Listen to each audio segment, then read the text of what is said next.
local news, obituaries, police blotter, weather forecast, and more with no paywall. Head to DeWittDailyNews.com to get the local information you need to know. Netflix buffering, YouTube spinning, devices not connecting, Zoom calls dropping. Ugh, it's frustrating. Let's end your frustration by signing up for fiber internet in Clinton. Click the Connexus icon at DeWittDailyNews.com.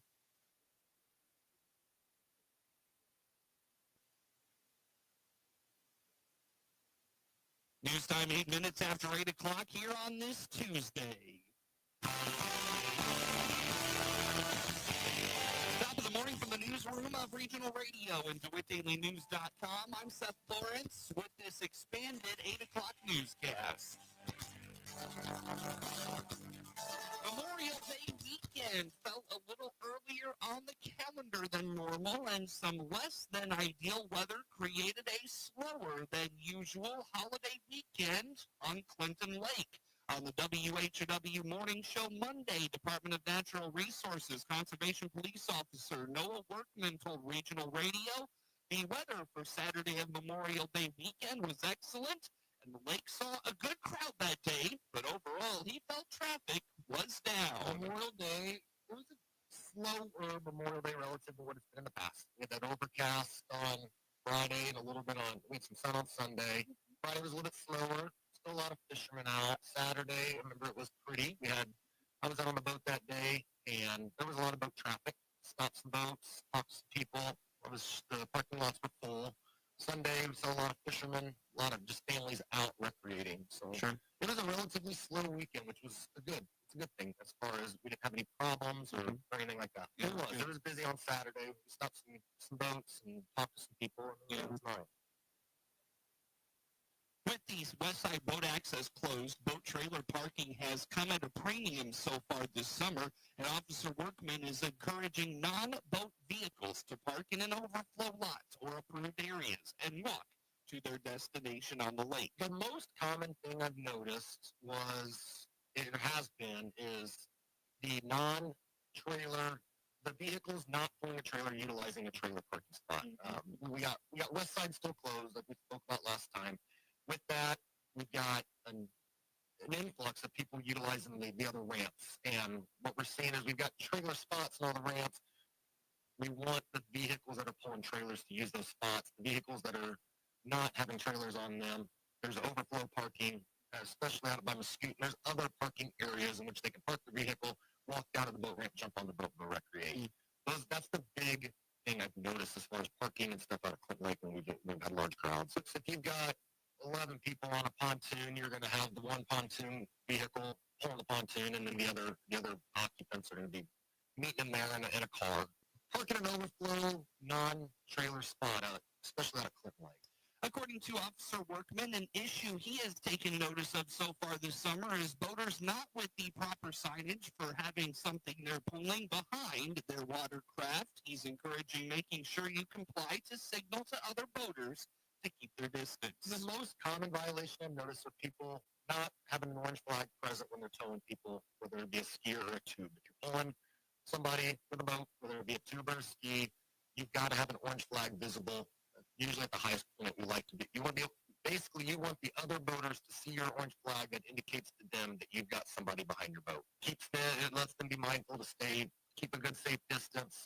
I've noticed not a lot, but that's been the most common violation. The reason why I've stopped boats yesterday. I was on the boat yesterday, and we stopped like 4 or 5 boats that had people under tow, no orange flag. I know the marina's selling safety equipment, so if you get out there and you realize you don't have one, stop in the marina. They've done a good job. Stop in on Memorial Day weekend, and they've got all the safety stuff inside their shop that you can pick up with your short side. Officer Workman is also encountered a couple of circumstances of boaters' registrations being outdated. He's cutting most boaters a break, given they have a 3-year renewal cycle, and it can easily be lost track of when that renewal time comes around. A Piatt County School District is seeing improvement in student vaping issues after a couple of measures they say are working well. Adam Clapp is the superintendent of Monticello Schools and indicates they have used a couple of initiatives to help reduce the number of occurrences of students vaping on school property. He says the measures are working. We did 3 years ago was a anti-vaping initiative. So not only are we helping kids one-on-one through working through issues, we're looking at greater issues that are affecting a school as a whole. So at that time, we had an issue of vaping at the high school. So we really partnered with Piatt County Mental Health and our social workers to develop an anti-vaping campaign, and we set up some vaping cessation sessions as well. And we had vape turn-in, like a anonymous box that we're able to turn in. So not only is it counseling, but we also are able to collaborate for some bigger initiatives as well. 3 years ago, when we pulled that out with our Piatt County Mental Health, it was awesome. It was one of those things where we allowed the anonymous drop-off. We had several vapes dropped off. We also were able to put together that, I think it was a 4 to 6 week program of after-school support meetings for those students who would like that. And then, unfortunately, when the intergovernmental agreement kind of ran its course, that program went away, but that's something that, we would consider bringing back, and we feel it's a need to bring back. This past school year was the first year of vape sensors in all the school's bathrooms, and CLAP says that's roughly $7,000 investment proved to be a great one. Yeah, we installed those last summer. That was just one of those things where we had been discussing it for several years, just how can we best, because the bathrooms are that place where it's hard to supervise. We put those vape detectors in last summer. They've been a positive addition to the high school. We told the students up front last August, like, we installed these. We don't want you vaping. There's negative side effects to vaping, and we're going to help deter this behavior. So we're very upfront with them. We believe it's had a positive impact. About $7,000 is what we invested. Monticello isn't the first district in central Illinois to turn to this technology. CLAP notes they visited Sullivan High School, which has it in place. It is his hope to lead students to better decision-making. The topic of vapes comes on the heels of a renewed partnership with the Piatt County Mental Health Center that was approved this spring for Monticello schools. The Mental Health Center says vaping continues to be a top issue facing teens when it comes to substance use, that is. The prime of the fresh produce season is upon us as we look to elevate our meals with those summer classics. Caitlin Mellendorf is a nutrition educator at the University of Illinois Extension in DeWitt, Macon, and Piatt counties. She explains the summer produce season will gradually get more robust, but for now, strawberries and asparagus are the hot items you'll find. Yeah, so it is two big things right now. It is asparagus and strawberries. So these are the two crops in Illinois that we really have just, really just popping up everywhere. So if you have access to, local farmer's market or grocery store that's sourcing maybe from a nearby farmer, those are two great things. And because berries are so popular, we're starting to see a lot of farms doing U-picks. So you can come to the farm, spend a day, or maybe not all day, maybe a couple hours, to pick those berries yourself. And a lot of those places will also do pre-picks, so you can call ahead and say, hey, I don't want to spend the time picking, but if you a little extra, you can pick those for me. So strawberries and asparagus are going right now. According to Mellendorf, those cold weather crops are starting to come into season. Radishes, lettuces, and many more are prime this time of the year. Cabbage and broccoli are going to be at their freshest right now. And then other colder weather kinds of crops. We're looking at lettuces, so this is a great salad time of year, as well as radishes, and turnips are in this. And depending on the farmer, if they're growing it, they might be doing things like cabbage or broccoli. So we get lots of vegetables finally, we're getting into that great summer season. So we're getting that transition. So things like, you think about the lettuces and strawberries, like a nice strawberry salad. So you could have that with maybe some walnuts or some chicken on top, and do a mix of different types of lettuces, spinach, other types of greens with those berries. Great, early summer, or I guess almost late summer now, late summer salad. With the asparagus, I'm a big fan of just roasting those. So put them on a sheet pan. If you've got a grill basket, you can sort of do them on the grill too. They take very little time. So, maybe 5 minutes, just enough to kind of warm up through and get them crispy, and then they're ready to go. We have a really nice recipe on the eMove Save website that I mentioned. It's got a Parmesan dressing that you can use as a topping for that if you are looking for calorie to make it a little healthier. We're just now starting to get into the time of year where tomatoes and peppers may start popping up at your local farmer's market or grocery store. Mellendorf encourages taking advantage of those locally grown foods at your local grocery store. Illinois Governor J.B. Pritzker has signed the fiscal year 26 budget into law, and a Central Illinois lawmaker is ripping Illinois Democrats' spending plans. State Representative Dr. Bill Howder says many things in this year's spending plan are hard to justify. He points out taxes in Illinois are going up by about $1 billion. Well, highlights, lowlights, I don't know what you want to call them. The end of session brought the budget. The budget, again, was the largest budget in Illinois history. Spending went up by another $2 billion. And so for that, they needed more taxes. Taxes went up by another billion or so. And we just saw, again, that we are battling the taxes by the Democrats. And you know what, son? Even their own House Speaker, Speaker Welch, a Democrat, called them in an interview. He called them the tax and spend Democrats. He said, I'm dealing, at the end of this budget, I'm dealing with 78 tax and spend Democrats. And so what they did is they proved that again, $55 billion spending package, and it was filled with things that just we could not vote for as a Republican, as the super minority. We voted against it. There was some Democrats that also voted against it. Again, it passed. There's a couple things in it that I just think they're really hard to justify in any way. According to Dr. Howder, there is $1 billion for Illinois Democrats' home districts to do what they want with it. One of them is $240 million for Democrat slush fund that is used for Democrat-only districts so they can spend on pork projects. And they're called member initiatives. So Democrats, each Democrat got $1 million in the House and $1.5 million in the Senate to do what they wanted in their district. Speaker Welch, in particular, spent $40 million for a new sports facility at Proviso in Proviso West. I think was the alma mater, and he represents that area. He brought home $40 million for a high school sports complex. On and on.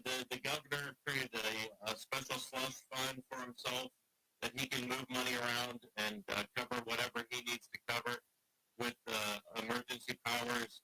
And we go to, the health care for illegal immigrants is still intact. They stopped the program for healthcare benefits for illegal immigrant adults. They stopped that because they agreed with us that it was a huge boondoggle, but they kept the one for 65 and older, undocumented immigrants, illegal immigrants, non-citizens. Let's just call it that.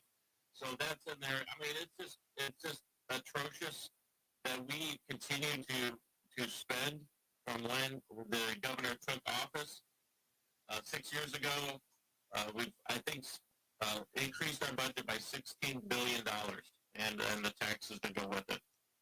Several tax increase proposals did not gain traction after voters heard about them. Dr. Howder points out the big one was the $1.50 delivery tax. Well, they talked about a delivery tax. I don't know if you've heard that. That did not pass. That was to fund mass transit. So they're going to have to still think of something how to fund the mass transit mess up in Chicago. They need over $700 million for that mass transit. So they're trying to think of ways to do that. One of them is with this delivery tax of $1.50 on every delivery. I just want people to know it did not pass. It did pass in the Senate, so it did not pass in the House. So that's how far it got before they ran out of time.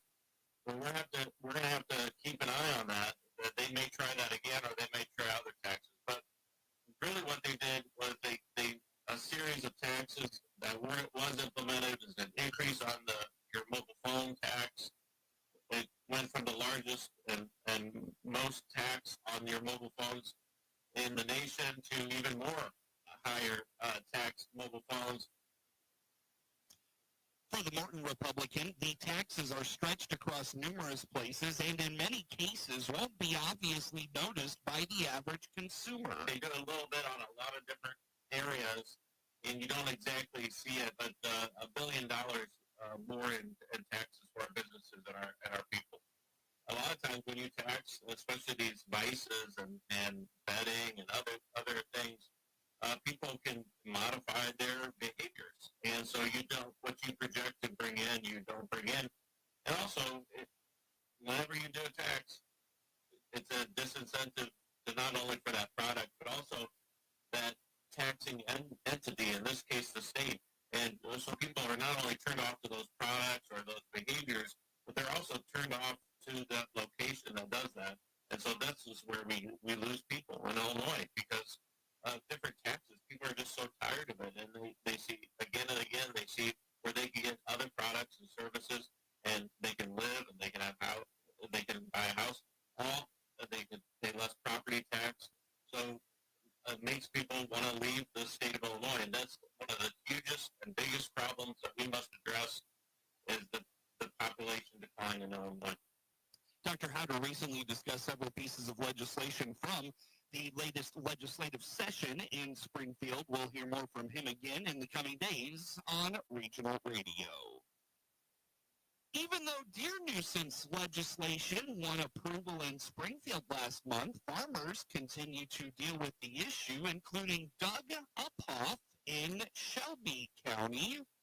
The only pests we have are deer. They're terrible.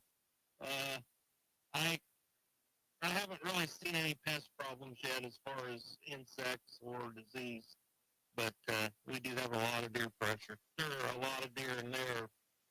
I'm afraid they're going to get so thick we'll get that blue tongue disease in them again, which has started in the south.